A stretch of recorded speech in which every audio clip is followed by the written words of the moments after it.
You're listening to the Cyberwire Network, powered by N2K.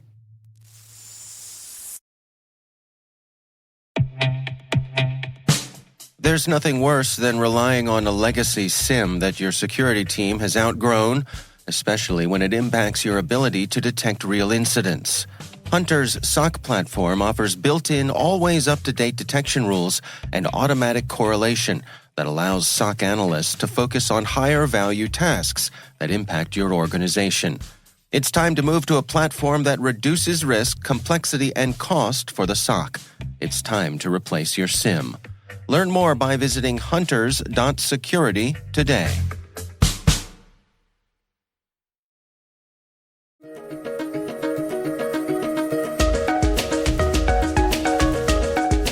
Hello, everyone, and welcome to the CyberWire's Research Saturday. I'm Dave Bittner, and this is our weekly conversation with researchers and analysts tracking down the threats and vulnerabilities, solving some of the hard problems, and protecting ourselves in a rapidly evolving cyberspace. Thanks for joining us.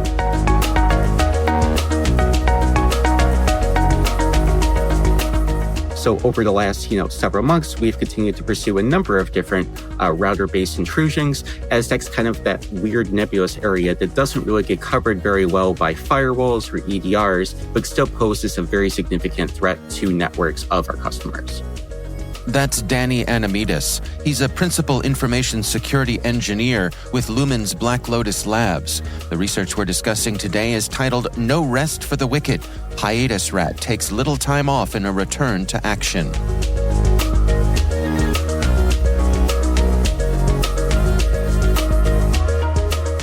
So as part of that, we kind of deployed these proactive hunting rules, and we were able to actually come across a sample. I want to say it was actually in late 2022, early 2023, about the first HiatusRAT malware sample. So before we dig into some of the details here, can we touch on your interest in routers here and what makes them particularly noteworthy? So I love router malware because I feel like it's one of those very kind of niche subjects that is, in my mind, one of the most critical aspects of security, but doesn't typically get the coverage that I feel it deserves. This was something that was actually even noted in the latest Mandiant report, where they talked about Chinese cyber espionage tactics, and they noted that a lot of these advanced threat actors, such as those posed from China, they tend to live in these networking devices just because there really is no good EDR solution. There is not really a lot of logging. There's not really a lot of monitoring. I would argue if you go into most small or medium-sized businesses and ask them to point to the router, they wouldn't even know where exactly it is. But as we're going to kind of talk about in this campaign, all of the traffic that comes outside of that network traverses through that one device.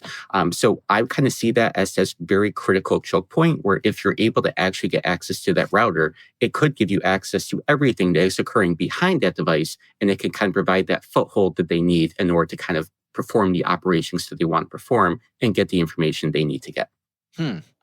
Well, let's dig into the research here. Start us off. Who do we suppose this is, and what are they targeting? So we assessed that this kind of aligns with the strategic interests of the People's Republic of China. We kind of talk about this, and this is going to kind of be a little bit of a longer talk because our research actually started back in 2022, and then we saw from that time frame that they were targeting a lot of, I want to say, operational networks that we believe possess rich file 1 access.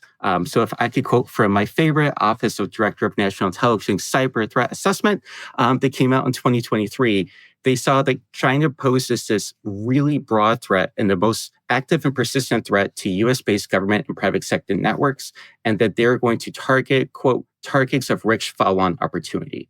So this kind of grabbed our attention because when we started looking at some of these targets, we were seeing things like IT service providers. We were seeing things like MSSPs. These are the sorts of networks that if they were able to target one of those, it could, in theory, actually give them access to a number of their downstream customer networks. We also saw targeting of things that just kind of align more traditionally with Chinese espionage. We saw some municipal level government organizations. We saw things like the pharmaceutical companies, and we saw a little bit of oil and gas. And these are just kind of things that typically align with their economic goals. So this starts with a particular model of router, which you point out in the research here is end of life. These are Draytech routers. Tell us about them. Yes. So our initial campaign seemed to focus exclusively on these Drytech Viger routers. These are I want to say, 2960s and the 3900s. So these were something that have been end of life for a very long time, but they're still kind of existing on the internet. In fact, when we did our first report back in March, we saw that there was about 3,100 of these still existing on the internet based off of things like Shodan and Census.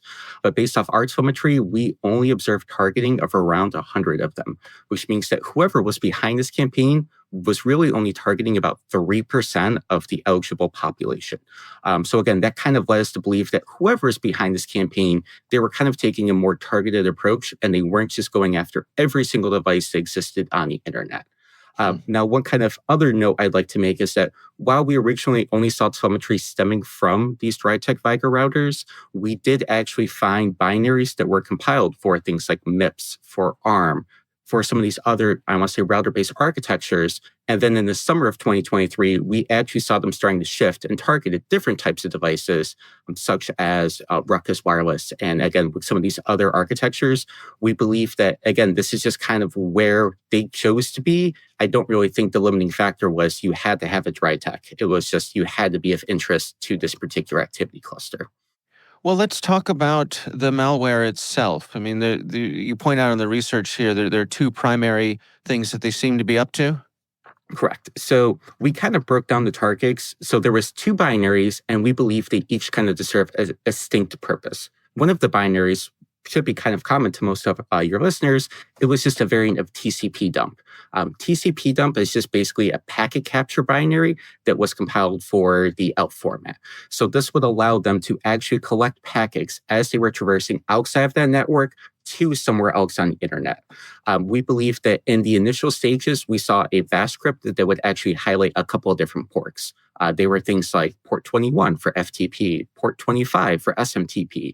They were also targeting things like POP3, IMAP, and they were really trying to get what we believe is more email-based traffic. This would be what we think is deployed on networks of interest. These are targets that we believe, have some sort of strategic intelligence to the threat actor, whereas the second binary that we are actually calling HiatusRAT was the custom actual Trojan. This was a little bit different, and it afforded some of the same functionalities that everyone knows and has come to love over the time. You can upload files, you can download files, you can execute commands. But the thing that really stood out to me is that there was two embedded functions, one of which was called TCP forward, and the other was just called SOX5. This is what we assessed was going to be deployed on targets of opportunity. So what we think is that they could be actually targeting networks, I want to say, within a certain geographical region, and they might be looking for a vulnerable router in that same geographical area. They can then, I want to say, deploy this HiatusRAT Trojan and potentially have a piece of malware beacon out to the router, employ something like the TCP forward function, and then actually have that beacon go back to a further upstream command and control node that would allow them to add another layer of obfuscation to their work to kind of evade some of that geolocation-based blocking that may exist.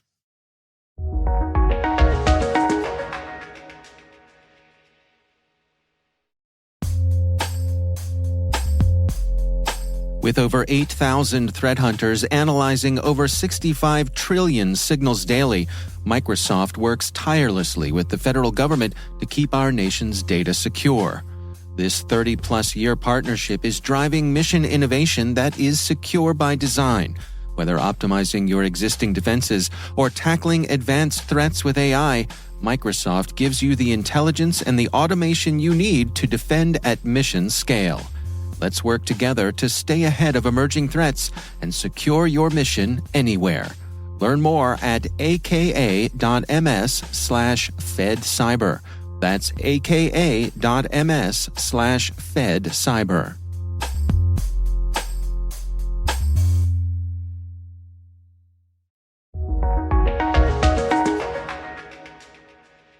Do you have a sense for how someone would find themselves infected with this? So Fortunately, we were not able to recover the initial exploit, but as we kind of mentioned before, because these were end of life, there are vulnerabilities that exist on places like ExploitDB and GitHub.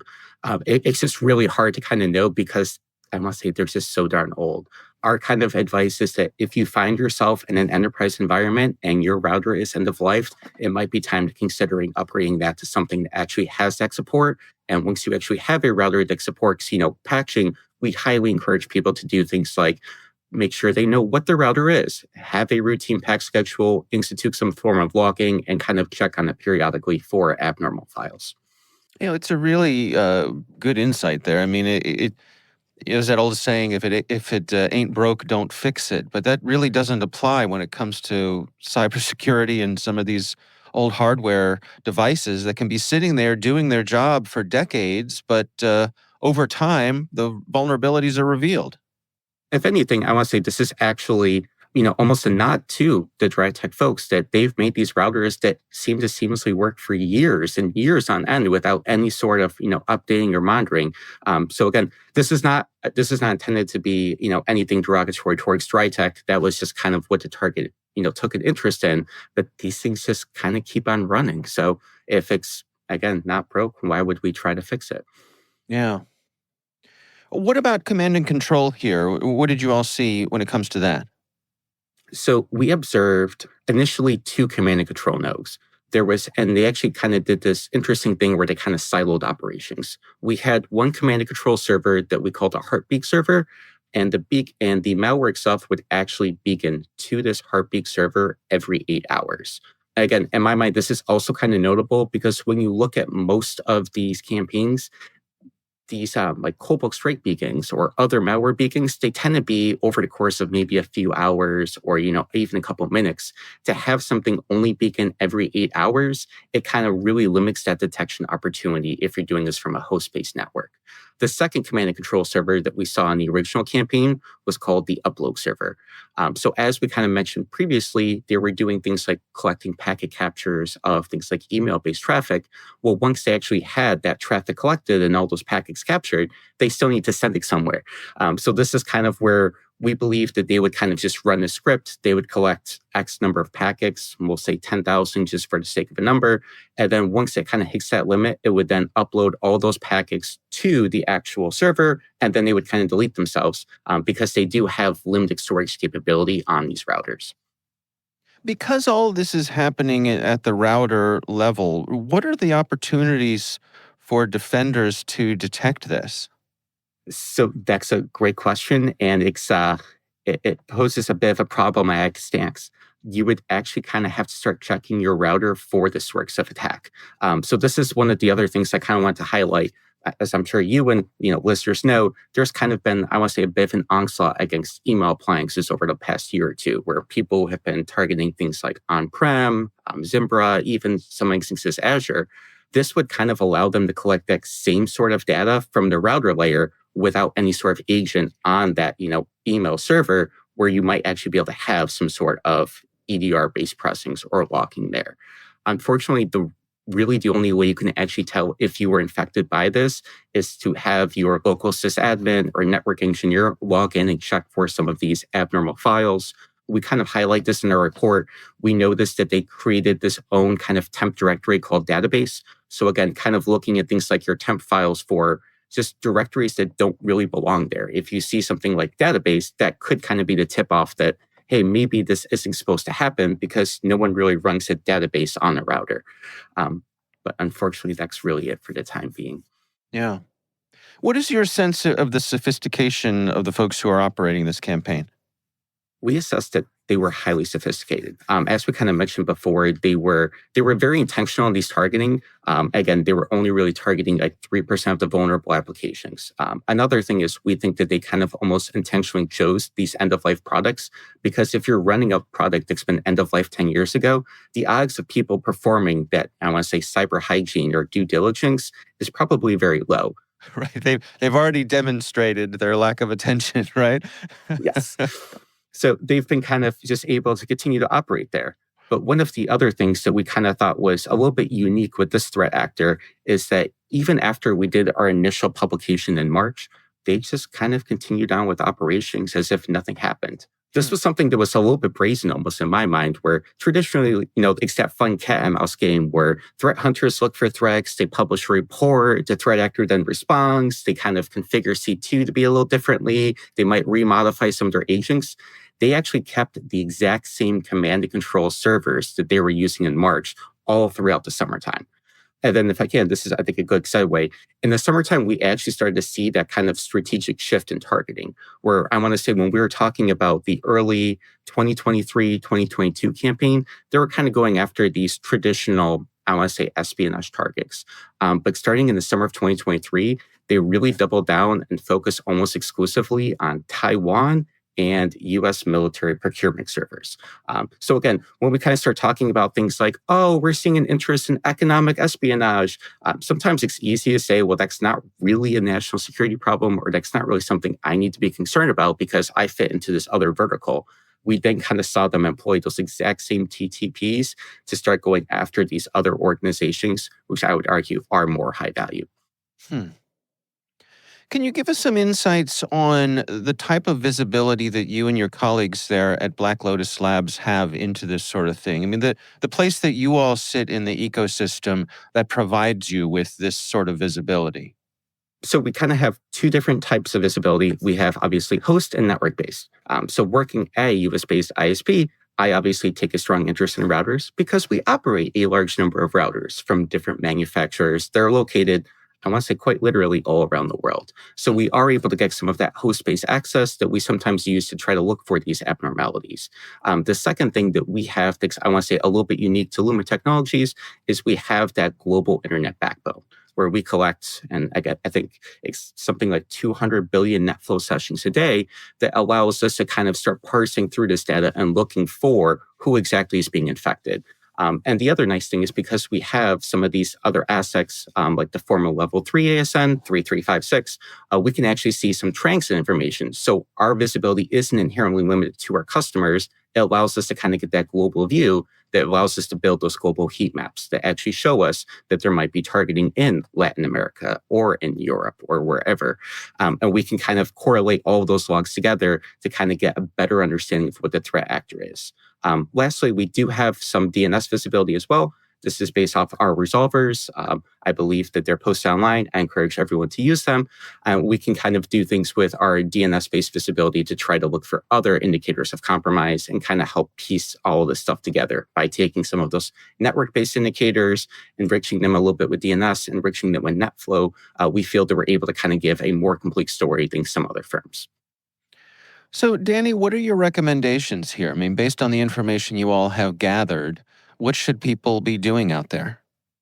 So there should be a couple things. For this particular type of attack, we believe that the threat actor was essentially exploiting the fact that some network-based data is still being transmitted unencrypted. So again, they were really taking advantage of things like SMTP. We would encourage everyone to use secure SMTP. And again, this is just like a small configuration change that can be done by a system admin and can really have a bigger effect. We encourage group policies that would use things like secure POP3 or secure IMAP. This is, again, a way to still be able to remotely access your email, but would allow you to do it in a way that provides an added layer of encryption.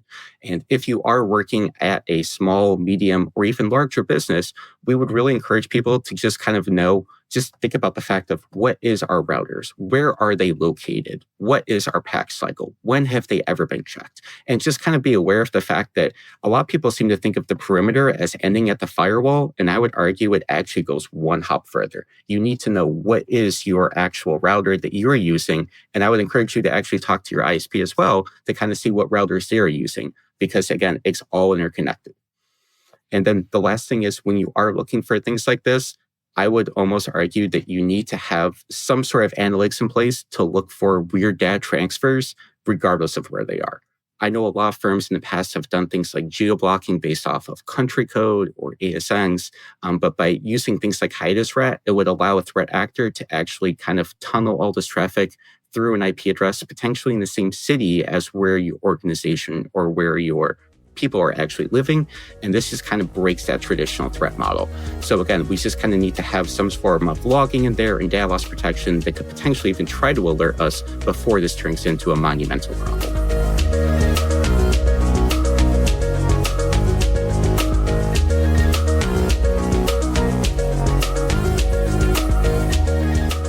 Our thanks to Danny Adamitis from Lumen's Black Lotus Labs for joining us. The research is titled No Rest for the Wicked. HiatusRAT takes little time off in a return to action. We'll have a link in the show notes.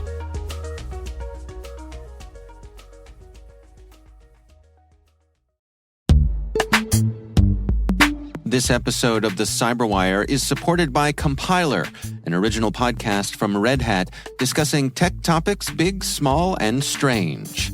Compiler comes to you from the makers of Command Line Heroes and is hosted by Angela Andrews and Brent Simoneau. You know, one of the things I love about Compiler is the way they address issues that we're all thinking about. In a recent episode called The Great Stack Debate, they debate whether a software stack is like an onion, a sheet cake, or lasagna. That's the kind of metaphor I can get behind. If you're like me, you don't have a lot of time, and so you want to have a show that is concise and respects your time, and Compiler does just that. I hope you will check it out. Listen to Compiler in your favorite podcast player. We'll also include a link in the show notes. My thanks to Compiler for their support.